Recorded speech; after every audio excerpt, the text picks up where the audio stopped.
I think you've already made a very constructive choice of what you want to do. You've chosen medicine.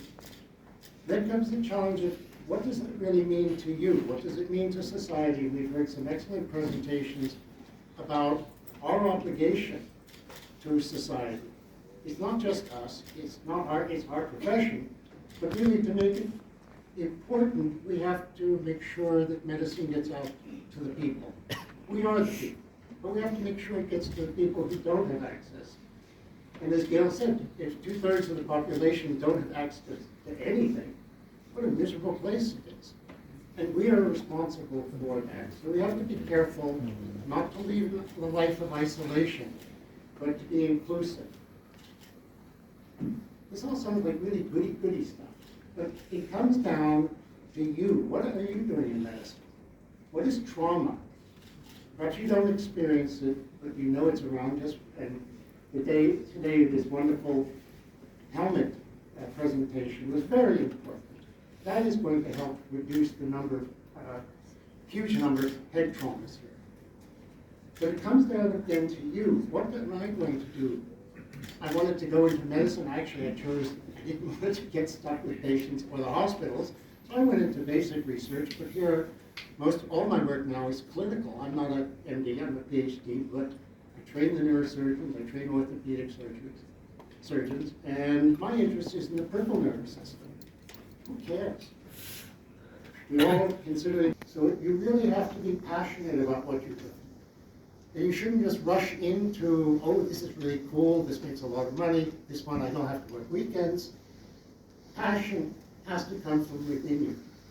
And this is why I think it's a wonderful experience if you can shadow doctors, have every opportunity possible to learn as much as you can about different areas so that you can optimize your skills.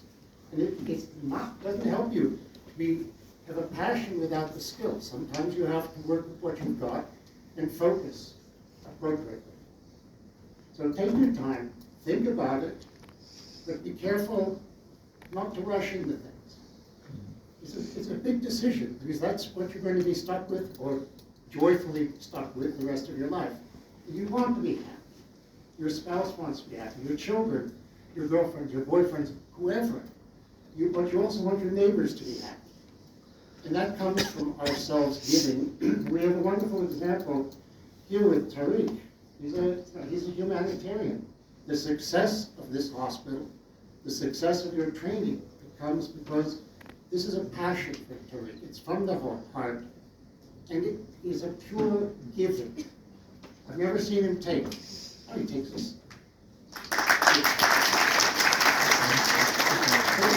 You're all very lucky to have such a good mentor, and all your other colleagues here, who are all focused.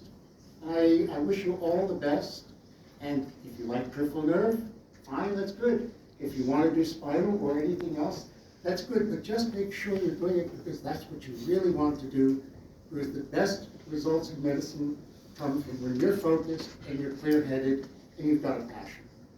So I wish you all the best in your endeavors, but take your time and think very clearly where you want to go, where you'd like to end up. Thank you.